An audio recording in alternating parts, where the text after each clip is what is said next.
evening, everyone. Ask you to please take your seats.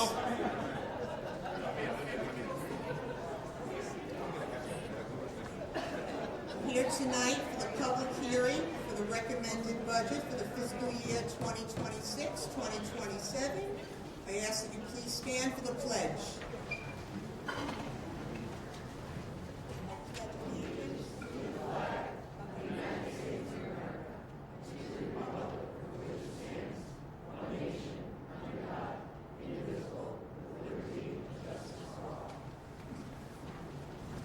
I want to thank you all for coming out tonight.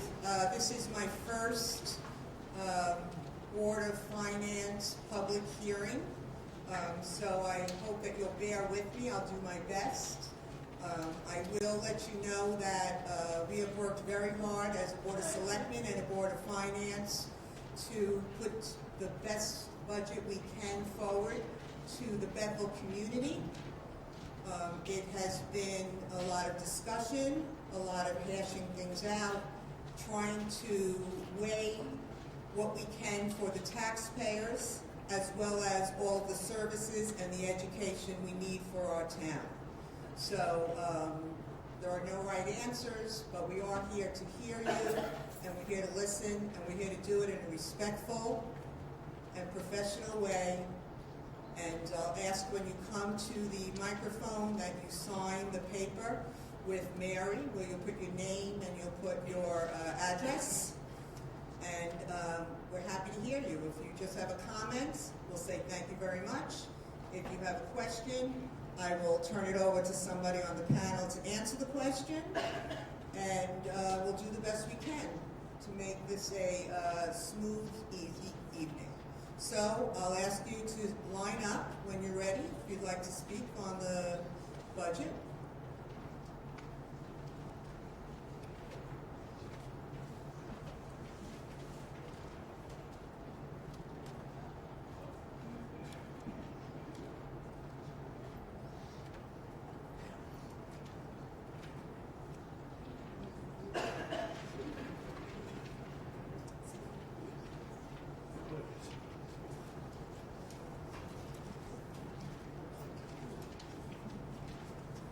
Like a smart family that lives within its means in order to survive, we as a town need to live within our means.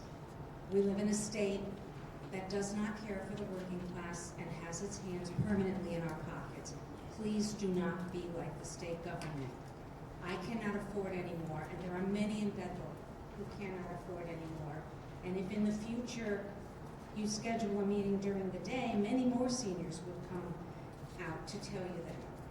I do understand the value of an educated populace, but throwing money at it is not the only way to achieve that. I taught in a public school system for 31 years in a town whose mayor had no respect for education and who underfunded the school system year after year. And yet we provided quality education. The Board of Education was clever enough to come up with ways to cut the budget. Top-level administrators did not get raises, and the superintendent even agreed to take a pay cut. Teachers and administrative unions in new contracts had to pay more toward their medical benefits, just like hundreds of people in hundreds of other professions. We have one campus and 5 schools. Let us be smart and see where we can cut. The seniors in Bethel have a senior center in a basement, which they share with 2 other programs. It was closed for a couple of weeks because a wall was falling down. Could Bethel be doing better by its seniors? Yes, but not at the expense of raising taxes. So we will do the best with what we have. And everybody else in town needs to do the same. Every year since I have lived here, taxes go up. Please stop. We need to live within our means. Thank you. Thank you very much. Mary's taking it. Would you like them to say it also? Okay, can you please say your name and address also? Just go ahead. Yes. I'm going to ask her to just... Rosemary Caballero, 88 Peachwood Drive. Thank you very much, Rosemary. Okay, please say your name and address. Hi, Ron Shulman, 31 Spring Hill Lane. Just want a little insight behind the budget. I did some back to the envelope calculations, and in the regular budget, the regular budget for salaries is up almost 500,000. The biggest driver is the police department, with a change from the current budget of 345,000. Now, I'm all for a safe community, so I don't want that increase unless I understand what the increase is for. Related to that, also in the salary category, Board of Education, there's an increase of $2.6 million, significant. And everyone in the community is all for better education. But that is significant with the correlating increase in benefits. So I'd just like a little detail behind that, because again, my calculations said this would translate into about a $650 increase per family in Bethel in their taxes. And last year, as you know, everyone got hit pretty hard by COVID, et cetera, with about a $1,000 average increase in the real estate taxes. I'm not sure they ever will go down. So again, to summarize, with these type of salary increases without understanding the drivers, it's tough to ask our community, especially seniors, to incur another $650 per household for real estate taxes. So if you can give me a little bit of background, I'd appreciate it. Brad, please. So some of what's driving the police increase, which is currently $346,000 in the salary line, or 5.92%, is the fact that the police union contract was up 6/30/25. So what you're seeing in there is 2 years of increases. In Department 10-420, there's an account called wage adjustments. That's where we put the it's wage adjustments for when there's contracts that are up. So some of that is because it's 2 years of police increases in there.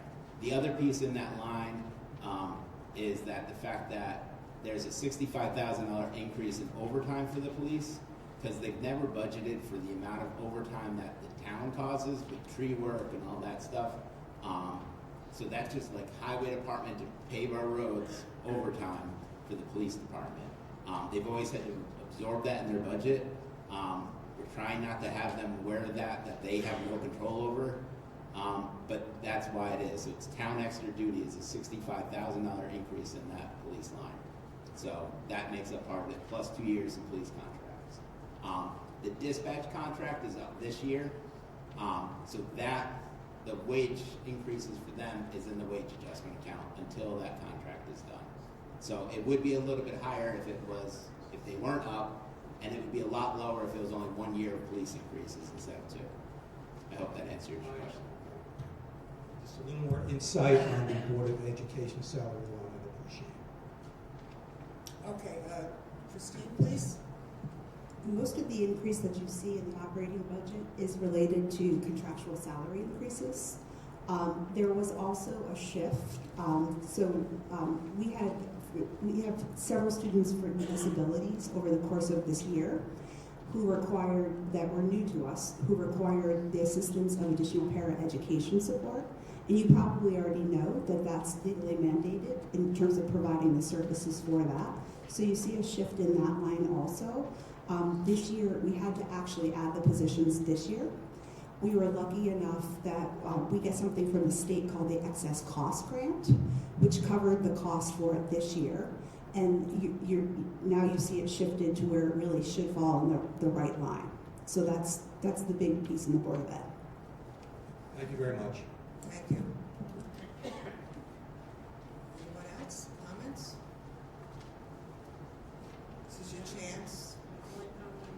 Absolutely. Be my guest. Nick.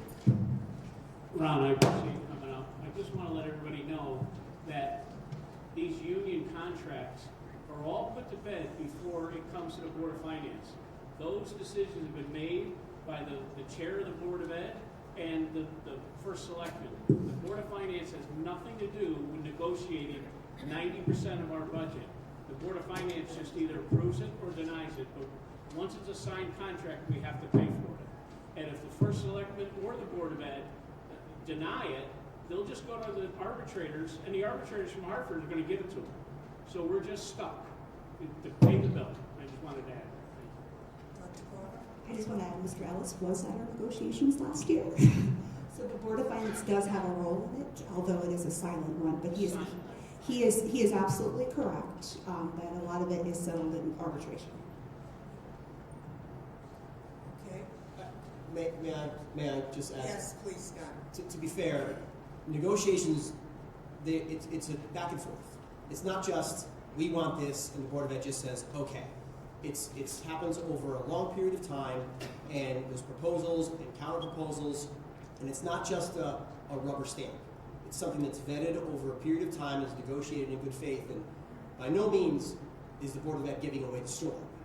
We understand the community that we live in, and I made the point a couple of weeks ago when we did our presentation that the two processes really are separate. There's the contract negotiations, and then there's the budget process. And they're two separate processes, although one doesn't form the other. The other piece that we have to consider that I just whispered to Dr. Carver, last year the administrators furloughed days, whether it was 4 or 5 days. So part of the increase, 4 days. So part of the increase that you also see is that we have to make up for that what they furloughed last year too. That it's not a significant portion, maybe to the tune of about $50,000 or so. But the contract process is a duly negotiated back and forth where we have to meet in the middle, and that's the market. That's how the process goes. Okay, thank you. Billy? Billy Michael, 27 and a half Fleetwood Avenue. I love those first two speakers. I think they made history. I've never heard two people come up and speak like that. The first two speakers. Fabulous. I've got a question about the grand list growth and the estimated revenue.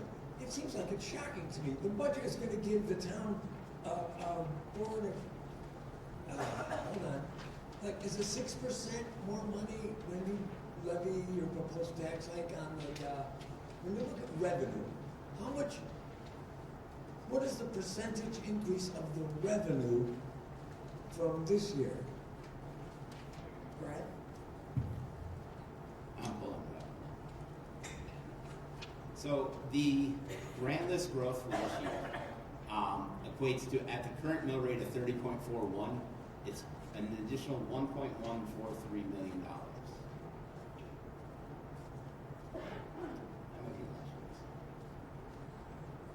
All that building that we see going on gives you 1.1 million? Yeah, that's just growth. So it's an additional $1.1 million in new tax dollars just from the growth. Otherwise, the mill rate would be a lot higher. Yes. That's why when we're staring at a 6% increase in expenses, or whatever the number is, that the tax increase is 4.27. But if the mill rate stayed at the 30.4 with that new grand list growth, you would have $1 million more in revenue because your grand list grew. Correct. Right. Yes. So the first $1 million of expense increase Yeah. did not cause the mill rate to go up. Right. But because there's an additional, what is the $5.1 million of new spend, that's what's causing the mill rate to increase by 4.27%. Yeah. Wow, the big numbers. Massive increases in revenue. I can't believe the town will come up with like 6% more. And every year I've been here, which is probably close to 40 years, the proposed tax revenue estimated percentage is, I'm going to say 98% of the time lower than what actually comes in. The numbers I always see here at these meetings, when you come here a year later, they generally have more money came in than was listed. Don't know if it's an error, don't know if it's just caution, but that's what I've seen in my 4 decades of being at these meetings. Are you talking about that on the sheet? So on the sheet, the first column here is prior year actual. Yes. That is the actual amount of revenue collected for Yes. 20. That was the fiscal year ending 6/30/25. Yes. That's the actual. But when they say what is the proposed money coming in, I've always seen it to be less than what the actual number is a year later. All I'm saying is a year later, the actual is higher than what is proposed. But we don't have to talk, there's a lot of people that want to talk. I think people's desires to do good and their needs are infinite, and everything else on the planet is finite, and the taxpayer's ability, the homeowner's ability is finite. I don't know, year after year, it never ends. The size of our municipal, is Bethel the biggest company? Is the municipality the biggest company in Bethel? There's no businesses that are near the size of the government of Bethel. Is there any businesses that have that? Well, how many municipal employees are there? Part-time, full-time? Yeah, so full-time, about, what are we, 140 something right now? Yeah, 135. We have some. Is that with your, We have a lot of part-timers. that's with part-time? But we are no way the town is the biggest employer in town. It's not the state. No. Oh, but there's a company with more than 140 employees? There's a lot of larger companies Oh, in town. when you add the Yeah, board the of... Board of Ed is larger than the town. Well, what I'm saying is, when you add the Board of Ed to the 140, what do you, on the 45? Honestly, Billy, I'd have to go look at all the businesses in town and see how many employees they have. I don't have that. Since Duracell left, nobody had Duracell was the biggest employer. And then the municipality of Bethel became, I just can't stand living in a place where the government is the biggest employer in the municipality. I really wish that the board would cut the spending and make it more realistic. You know, there's people that walk around with signs that say affordability. There's this huge thing nationwide, affordability. Then you get to the local budget and all those voices, where are they? Saying affordability. You do as good as well as you can. Thank you. Next. Robert Palmer, 7 Sunset Hill in Bethel, of course. So I appreciate, in terms of the budget, the increases, obviously, salaries, wages, benefits is the majority of it. What I'm curious is not in terms of cutbacks, but I'm interested in over the previous year, what major initiatives have been undertaken by the Board of Education and of course the town government to actually save money for the town. What initiatives have taken place and how has that come up with savings, what approximate dollar savings have we experienced through the previous year and even ongoing? Dr. Carr, you want to start? Please. Well, our biggest driver in the last couple of years has been in the area of health. It's something that I talked about last year at the budget hearing, and we're again in a very, very similar situation. To be honest with you, Mr. Bauer, I think it's a statewide issue, that the cost of health insurance is really driving, and I know the town is also experiencing similar things. So we've done a variety of things to try to mitigate the costs. We've gone out to bid 2 years in a row now. We've looked at different options in terms of self-funding, fully funded models. There's a new model that we're looking at called the difference card. Anything that we can do to reduce the costs is something that we have been trying to do. We always look at our programs for efficiencies. So, for example, our enrollment's a little low in elementary, so we reduced by one section of elementary because we knew we could, knowing that there are some other needs that we continue to need to address.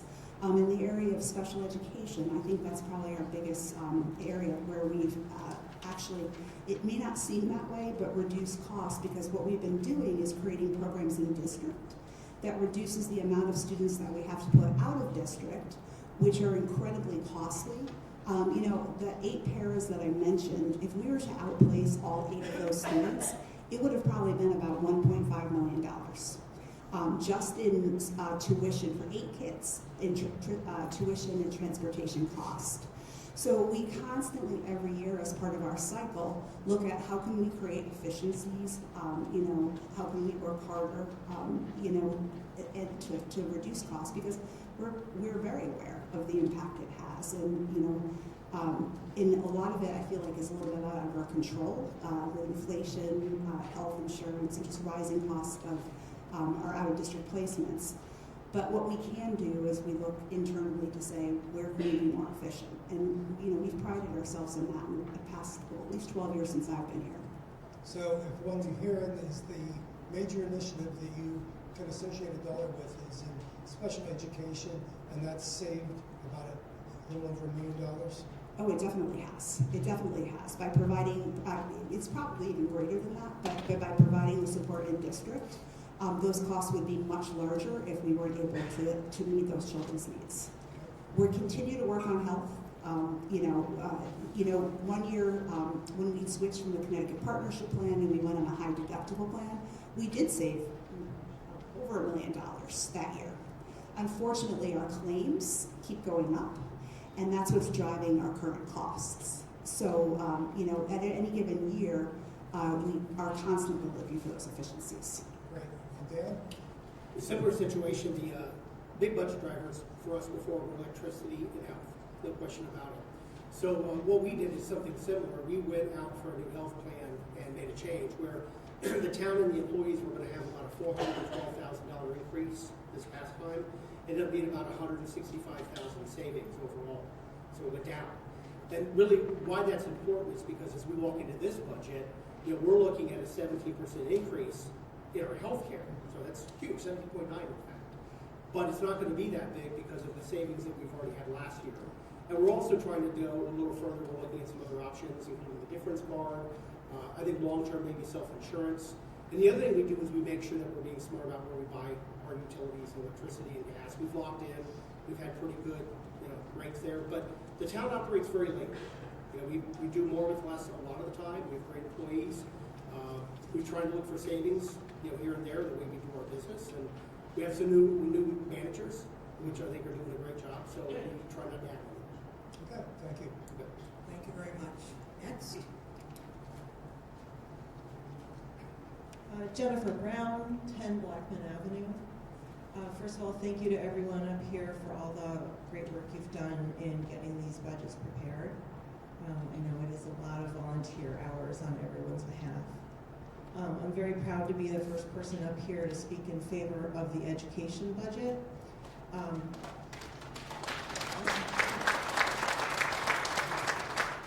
glad to know I'm not alone in the room in hoping that not $1 gets cut from it once it goes to the town for its vote. Schools are our bedrock. I'm very proud that both of my children are Bethel Public School graduates. One of my children was a special ed student. The services he received from this town were extraordinary, and I'm continually indebted to the town for everything that they've done for both of my children. I hope others in the room feel empowered to get up and speak in favor of the education budget if that's how they feel. I understand and appreciate that tax increases are hard for all of us, my household included, but for our property values, for the sake of the children in our town, and just for the overall attractability of Bethel as a wonderful place to live, where I have lived for almost 30 years, I fully support the education budget.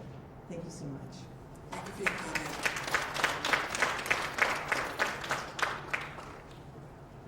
A lot shorter. Can you hear me? Yes. Yeah. Laura Cordera, 12 Highview Terrace, and I too am standing up. I want to express my full support for the Board of Education's proposed budget, and I hope that you will keep it entirely intact. I support our schools, our teachers, our paraprofessionals, our support staff, our administrators, and I am happy to put my tax dollars towards getting the schools, the staff, and the support that our students need. I know it's an unpopular opinion, but I don't mind spending my tax dollars on investing in our schools. I don't mind paying taxes, knowing that they're local schools. This is investing in our community, and it's going to prepare our town for a much better future. So thank you, and thank you to all of you for being up here and spending your time doing this. Thank you very much. Hey, I'm Darius Shikari. I live at 26 Walnut Hill Road. I've been a homeowner for 12 years in Bethel. Long before I was a homeowner, there was this Dimitri Barton joke where he says, anytime somebody starts by saying, I'm a taxpayer, they're about to be an a-hole. I'm here today, and I'm going to be that a-hole. My taxes are going up. All our taxes are going up. Let's be realistic. That's a bummer. We don't like paying for things. But I'm also a grown-up, and I realize the cost for everything is growing up. It costs more to fund the schools, it costs more to fund the town. Last budget cycle, the schools went woefully underfunded. Now we're short on teachers, we're short on custodians, and we're short on computers. My neighbors and I are not happy about it. And a lot of the folks on the stage right now are on stage to a large extent because my neighbors were not happy about it. Because they weren't happy that the schools were underfunded. Now, it's my understanding that the difference between what the current proposal is and fully funding the schools amounts to approximately $4 a month for the median homeowner. It's not that big of a deal. It's as stupid. We should just do the right thing and fund the schools fully. Thanks.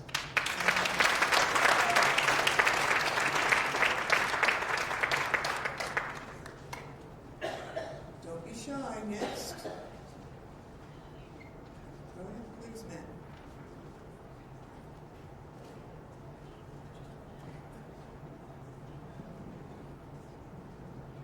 Good evening, everyone. Thank you very much. Thank you for the opportunity, and thank you for the hard work. I also support the Board of Education budget, and I'm also going to ask all my friends and neighbors in this board to support the town budget equally. Obviously, as you know, I spent 13 years as first selectman, spent 10 years on the Board of Ed before that. One of the things that I have lived through 26 years of municipal service is what happens when a town gets behind.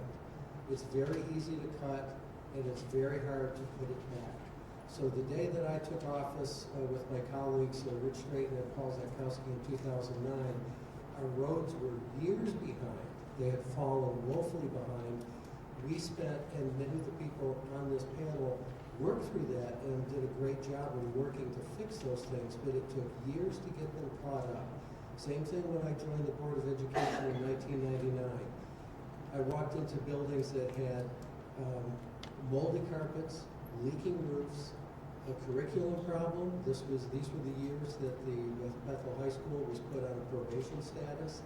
It took years of work to put it back together. So support the education budget, but don't forget your town. I'll leave you with this little joke that I told people.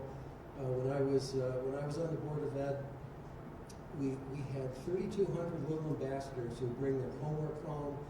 Their parents go to concerts, they go to events, they have a great time. You've got 32 little ambassadors that spread a good word about the schools. You don't get that with the town because the interaction in this town is usually when somebody blows a tire on a pothole when they're not happy. So it's a difficult thing to overcome. We don't have on the town side the same kind of messaging. So support our schools and support our town. It will protect your property values. It will protect your education. And thank you for your work. Appreciate it.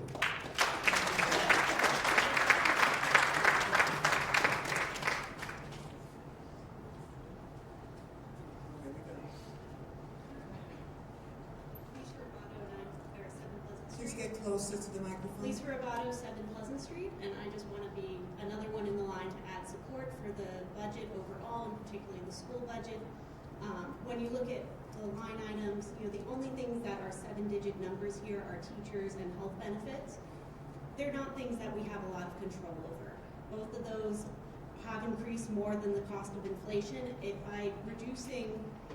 By not funding those, we have to pull money from other places where we just can't cut from. And every year that we cut, it means that we're that much further behind in future years. And we're going to have to eventually raise money beyond what inflation is and beyond what we think people want to support for every year that we cut to make up that difference.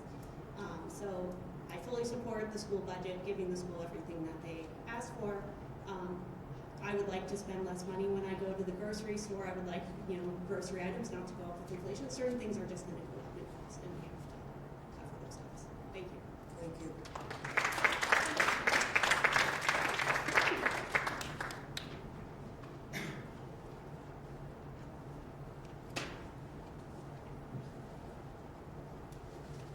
Hello. Cynthia Slater, 8 Briar Ridge Drive. I have no children in this school. I moved here after my kids were grown. I fully support the school budget. Your house goes down in value if the schools go to crap. My house goes down in value if the schools go to crap. You don't want that to happen. Our children are our best, biggest assets. Protect them by providing them with good education. And thank you, Dr. Carver, for everything you do.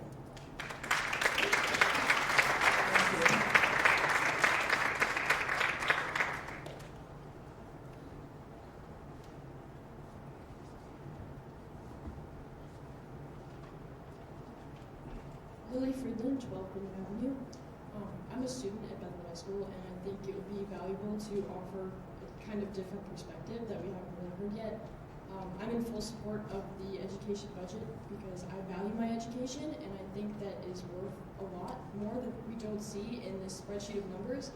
And as a result of last year's harsh budget cuts, I've noticed, this has been ongoing. The budget has been very tight for several years. And with that, I've seen teachers who are overworked. For example, the elementary school special teachers, a lot of them have to bounce between the different elementary schools to cover the classes.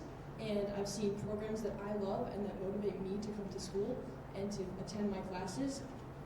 I've seen them be threatened, to be reduced in their funding. I've seen clubs be disbanded because of not enough funding to go to extracurriculars. And I've seen books in English that are falling apart, that are decades old.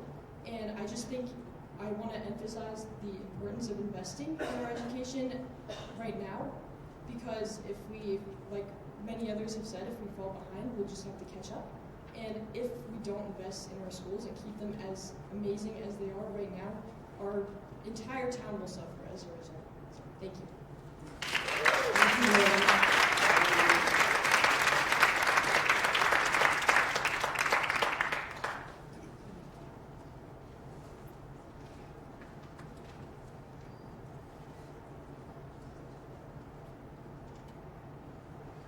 Hello, my name is Larissa Phillips from 9 Fawn Road. I would like to advocate for funding the school budget at the proposed amount from the Board of Education and actually to reinstate the money that has been reduced already by the Board of Selectmen. So last year, our education budget sustained large cuts that resulted in losing teaching positions and important programs like music. My daughter lost access to a program that had helped her tremendously the previous year. My neighbor lost their school job, and their family ended up moving away from Bethel as a result. These cuts have real-world negative consequences for our town's children and families. Not funding our schools properly is a short-sighted strategy that will not serve us well, and we have an obligation to future generations. Thank you.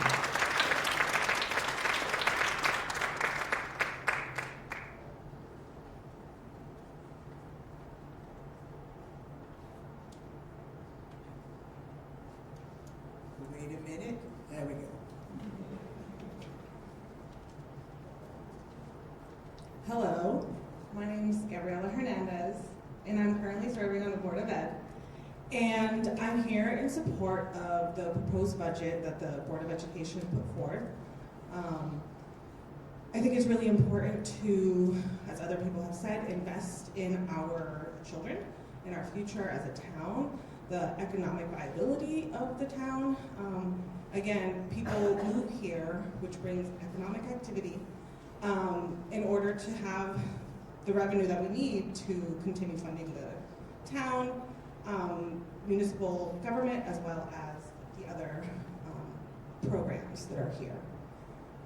That said, I think it's really important to make sure that as we fund our schools, we keep in mind that having children and adolescents involved in activities during school, after school, before school, in the evenings, whether it's sports, arts, or any other sort of trade, activity, hobby that could be of interest as an educational endeavor. I think it's important to remember that if our kids are doing something, engaged in appropriate, well-funded activities, they're not out doing mischievous things that could potentially overall bring the quality of life down in our town, which is not something I don't think anybody here wants. In my opinion, the police budget is too high. If we're gonna balance things out, if we're gonna complain about budget proposals being too high over a certain number, let's take a look at which one is the actual highest number. That is the police budget. And again, if we're funding our schools, we don't necessarily need to over spend on police, because that risk is minimized by having the appropriate educational activities available for children. So that is my support for the Board of Education budget. Thank you. Thank you.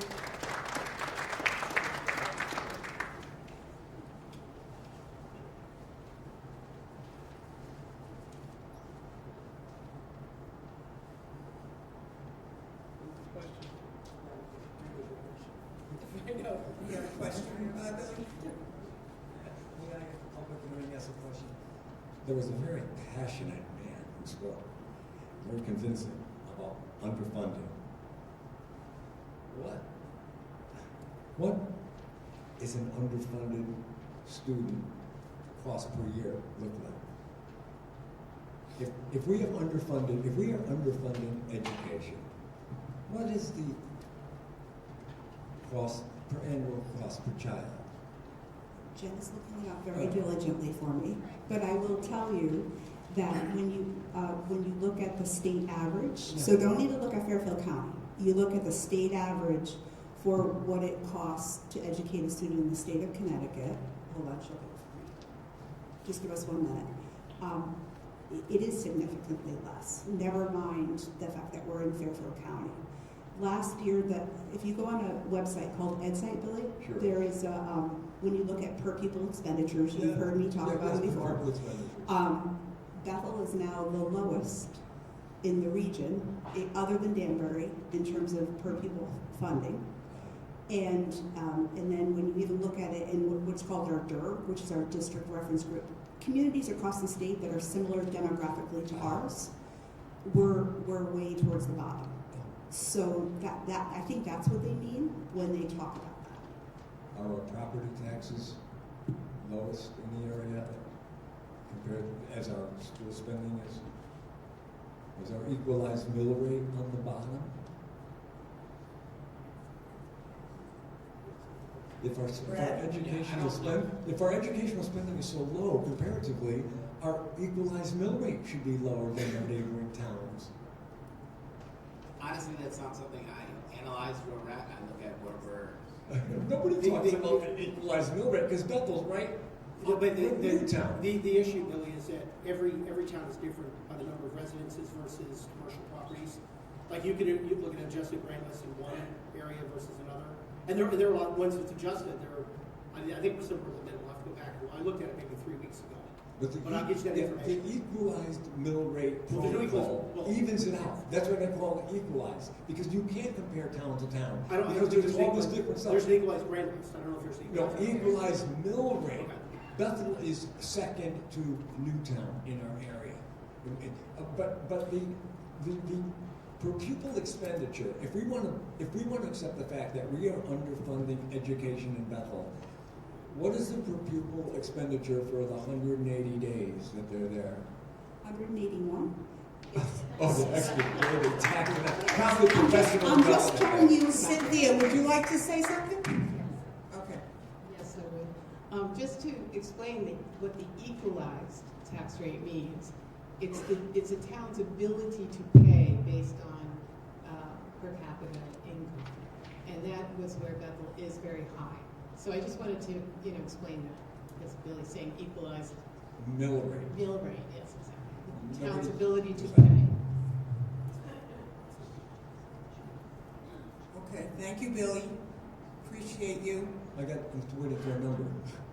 You have another question? No, I didn't. I'm waiting for my number. You were Oh, paying per attention. pupil. Oh, okay, I'm You sorry. were paying attention. No, I'm paying attention. No.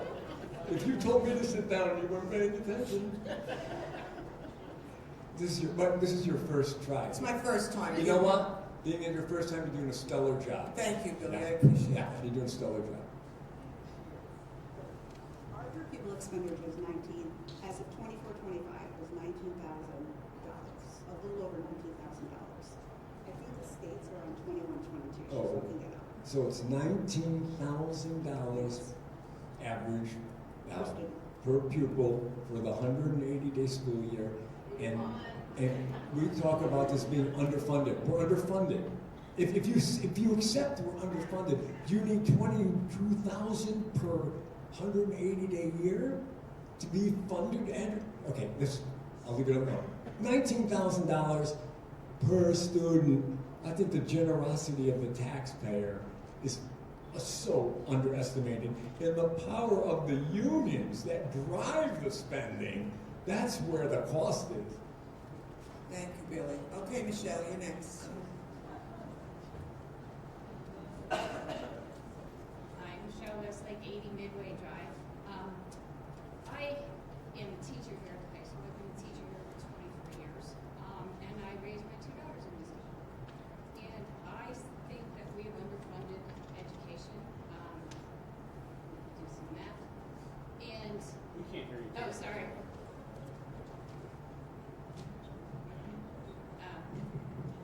There. I usually don't get a microphone. They never give me this one. I am just in support of funding education fully, funding the town fully. It was a great place to raise my children. They had a lot of programs available to them, both in elementary school, the high school, all their sporting programs. If anybody came to the play this weekend, our crew did a phenomenal job at Chicago. And, it's just, I wouldn't tell you what I spend personally on snacks and stuff in our classroom, but just saying that I just want the money to stay in the education fund. I want it to be fully funded, and that's it. Just it'd be nice to put more money into it, but.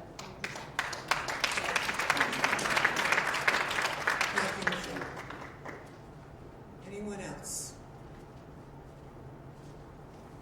Oh, okay.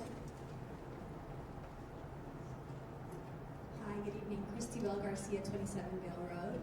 I also want to come up to demonstrate my full support of the school budget. We've been in this town for almost 3 years. We came from New York and looking for a town to raise our 2 boys. Bethel seemed like the perfect place for all of the many things that people need to know, including the schools. And those of us who value education would like to see the schools funded completely. I think the cuts last year were quite detrimental to our schools, our specials teachers, the special programs. I've shared how the chorus program at Johnson saved my kid, and that program is not there in the same way that it was before. So I think every time we're cutting programs, we limit the ability for our district to be a place that families want to continue to come to thrive.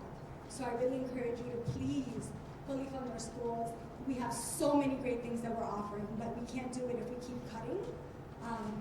And I want to also recognize this Dr. Carter as she's exiting out for her time for the fiscal responsibility that we've demonstrated. And I think that this is the right moment in time in history where it's required for us to have fully funded schools with the best quality education that we can provide and that we can afford. And I think we can afford the $4 a month or $45 a year that it's going to cost schools to be fully funded. So thank you.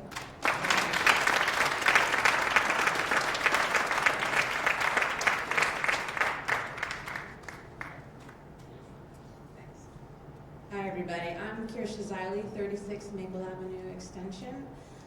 Living here for the past 8 years, I'm one of those dreaded former New Yorkers who's often vilified throughout the town.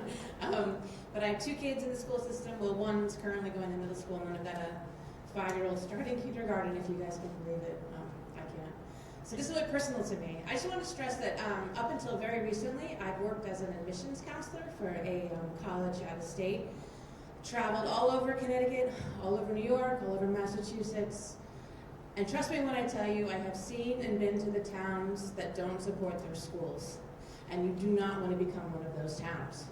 I've seen them, I've seen the flight, I've seen the teachers bemoaning that every year they have 5 fewer kids because families are moving out. And I've seen what happens to the shops and the stores and the restaurants when the families move out. So I just want to say, please keep the budget. If we could put more money in, I would love it. I think we need to really take a minute and remember what this promising young lady in the high school said. They're feeling the cuts. I mean, we know it as parents, we talk about it a lot, but there you have a student, right? Right there. We told you that she's feeling what's happening. I know that we can't, it's too late to put the extra specials back in there. I know how hard our specials teachers have been working, bouncing back and forth between the elementary schools. They're stressed, they're tired. So please, if we can, at least support the budget we have, and I would love us to be able to put more money back in, but thank you for your time. Thank you.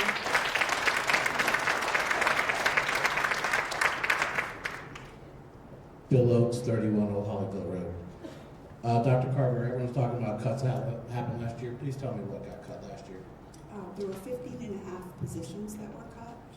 I can give Were they cut or were they not filled?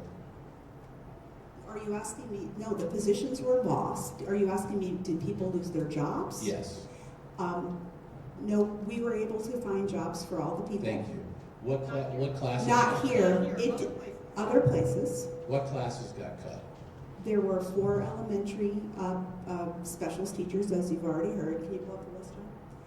There was preschool, went from full day to half day, so it cut about 3 special ed teachers.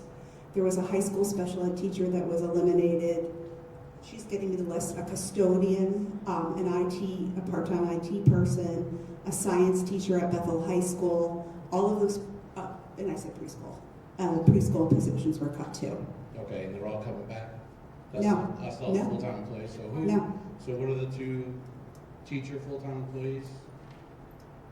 I put into my budget Yeah. an additional school psychologist and an additional multilingual teacher. Okay, so people that really aren't teaching per se, but okay. Oh, no, Let's excuse do me, it. Mr. Oaks, that's not accurate.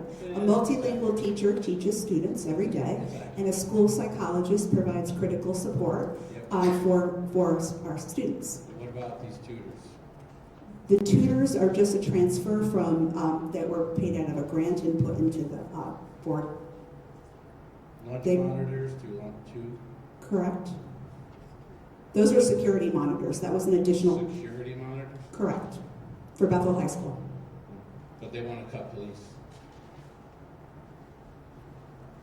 What else have we got? Higher education, 49 to 57. I've explained that already. I missed it, so. So those positions were students that moved into the district that required paraeducator support, that this year, if we hadn't provided those services for them, they would have needed to be outplaced. So we were lucky enough to get excess cost grant, funded at a little bit higher rate, which is what paid for those positions this year. And now they're being transferred into that line, which is where they belong. Okay. Now, Brad, so the grand list went up how much, Brad? Just over $1 million. Well, the grand list grew by, What percentage? in net tax dollars, over $1 million. What percentage is that?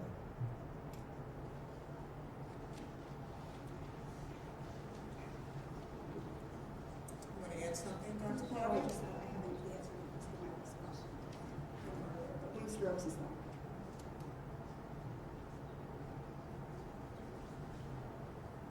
The grant list grew by 1.77%. 1.77.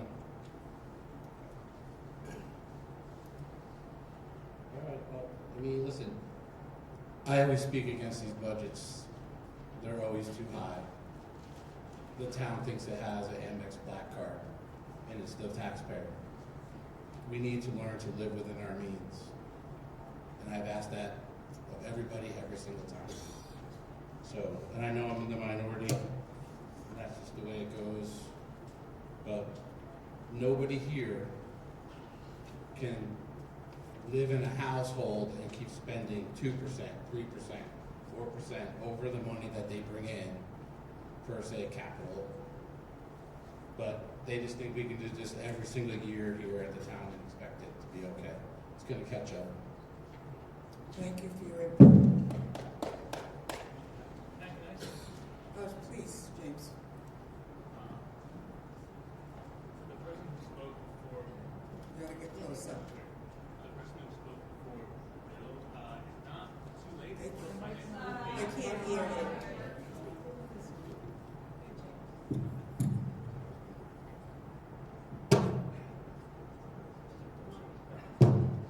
So the person who spoke before Bill, I'm sorry, I did not catch the name, I'm sorry. But the Board of Finance will meet tomorrow and take into account all the comments we heard. Oh, Tomorrow night. Tomorrow night, yeah. No, I think that's the annual town meeting. Tomorrow. So tomorrow at 7 o'clock, the Board of Finance will meet again to discuss what we've heard tonight, and we can still make final adjustments. We can add or subtract. At the town meeting, only deductions can be made. Thank you for that clarification. Yes, next. Randy Oysher, 34 Apollo Road. You have already heard a plethora of good reasons to fully fund the school budget as submitted by the Board of Education, and I would just like to say I stand behind every one of them that was presented by my fellow residents. Thank you.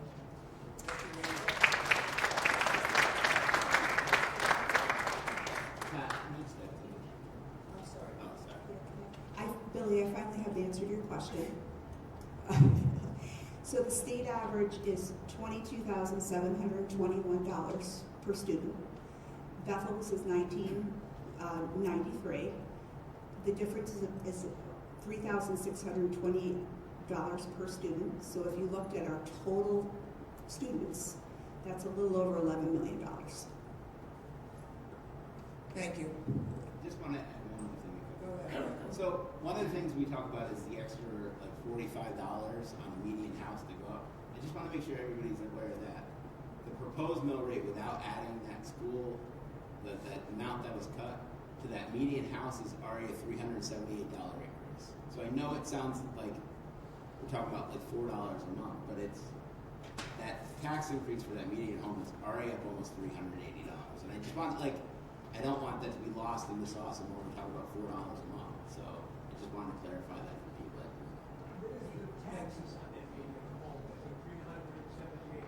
So a home that's assessed, which is 70% of the market value, at $290,000, the current year tax that we're in would be $8,818.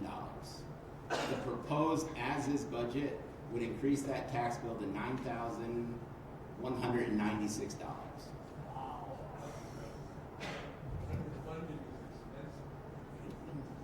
Thank you, Brad. Appreciate that clarification. I'm going to close this meeting if I don't. Okay, come on up. So, Gabrielle Fernandez again, 114 Nola Drive. I just want to remind everybody that we can reach out to our legislators. A lot of the things that we don't have control over, we can advocate for the, it might be confusing it, the excess cost sharing or the excess cost grant. They're looking into redoing the foundation and the formula, so reach out to your legislators to support that change so that that money will come back to us and we'll have an increase in our revenue.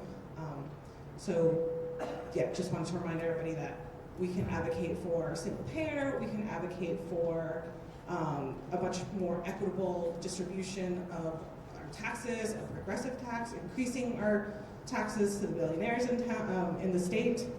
These are all things that we could be doing in additionally to funding our own town through our property taxes. Thank you. Thank you. Will? And while you're out there contacting your state legislatures and asking them for more help, please remind them that the unfunded mandates that they continually pass year after year after year with total disregard to you, just offloading their problems onto the local government and making us pay for them.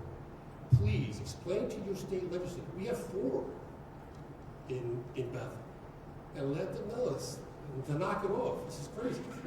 It also goes as far as law enforcement. When we're talking about overfunding the police, I want to remind everybody: police only do and execute the laws that are passed by your state legislatures. If there were no laws, the police would be sitting down playing basketball with the kids. Okay? But the reality is, both teachers and police, they get a bad rap because the legislature continuously passes these far-fetched laws, you know? And that cost, the state doesn't come back and hand out a check.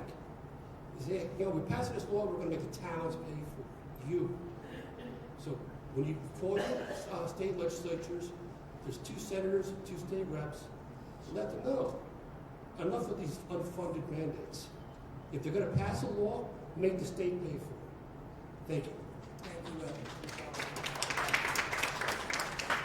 Thank you, Tim Gable, 63 Grassy Plain Street. And Will, thank you for that comment.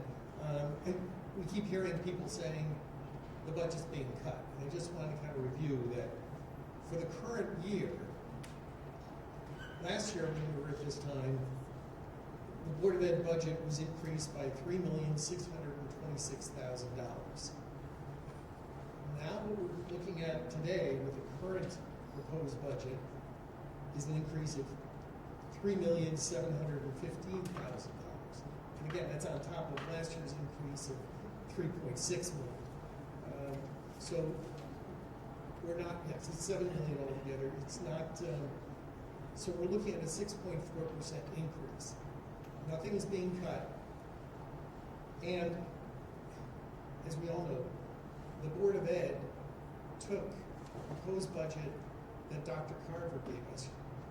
She's an expert.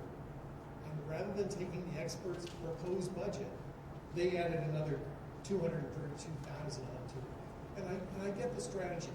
Add money in so it can be taken out by the Board of Selectmen and the Board of Finance. Okay, that's been done. So no harm, no foul, right? So then we have, they also trimmed another $200,000 from the increase, and that's about 1/3 of 1%. If an administrator can't handle 1/3 of 1% in the budget, you got problems. So again, I'm just urging you not to add more spending to the backs of Bethel's taxpayers. Thank you. Thank you.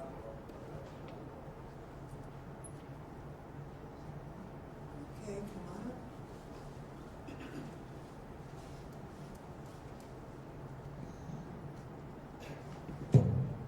Hi again.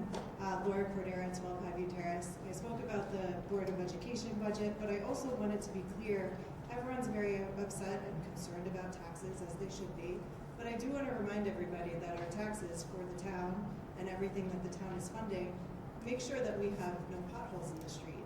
Make sure that our communities are safe through the police and through our programs that we offer. We often look at the government as people who are out to get us somehow and get our pocketbooks, but that's not really it. Most people go into government because they care, local government I'll say, and I'm not going to say everybody, but a lot of our local government people, if you've gone and talked to the people at Parks and Rec, if you've talked to our people in the First Selectman's office, if you've talked to anyone in our town, they're not here for the money and the fame to get everybody out.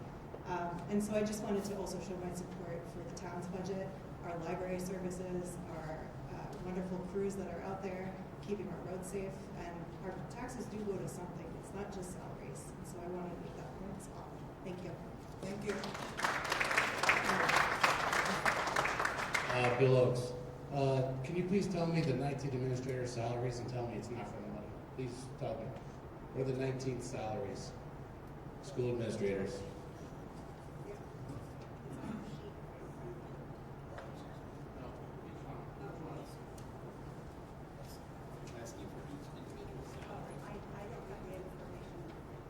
can get that to you tomorrow. I don't have the school salaries. I don't. They're their own operation. They're their own accounting software. If you leave your email address, we will send it to you tomorrow. Jen must have it. Where the cash, man? You want me to guess it? I'm sorry? You can send it tomorrow, okay? I do want to just, as an administrator myself, I just want to let you know that administrators go through many, many years of schooling. They have many, many degrees. They are paid in conjunction with experience and running the schools. They have a lot of responsibilities. And yes, for the most part, they're usually well paid and they deserve every penny. It's not a part-time job. Thank you for your unbiased opinion. My pleasure. Okay, oh, come on up. Thank you.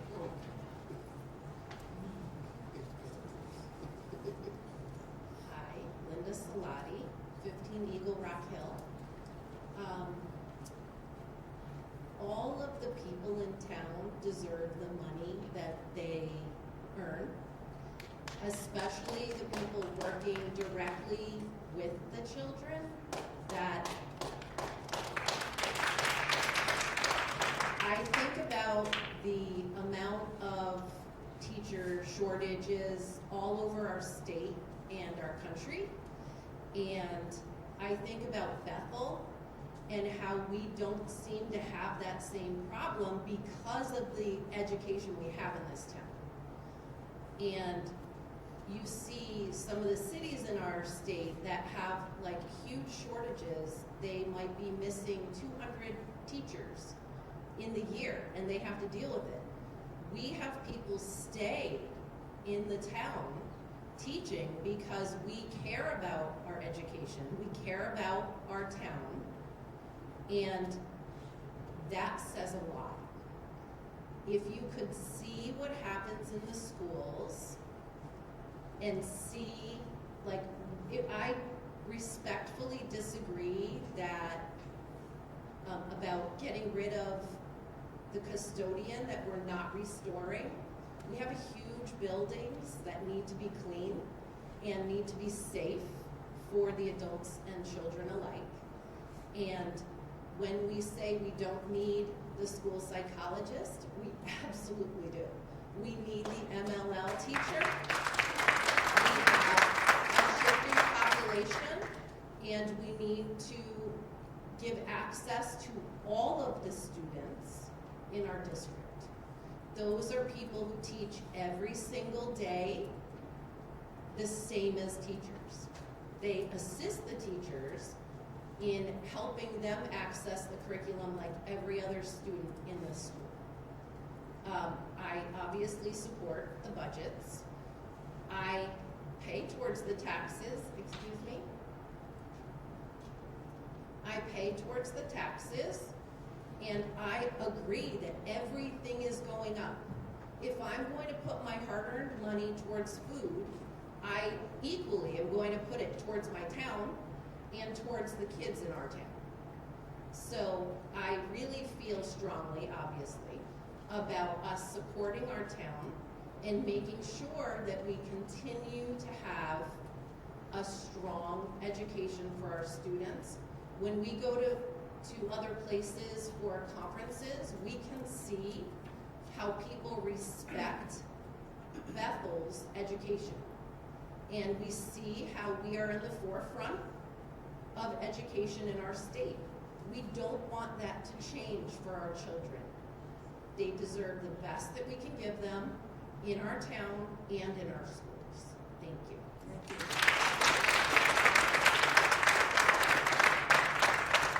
So as we said, tomorrow night at 7 o'clock, the Board of Finance will meet. And then there is a town meeting coming up. And anything else? Do we know when the town meeting is? April 7th. So we hope to see you back at that point. I want to thank you all for your comments. I want to thank you for your respectful conversations, and I hope you have a wonderful evening. Thank you.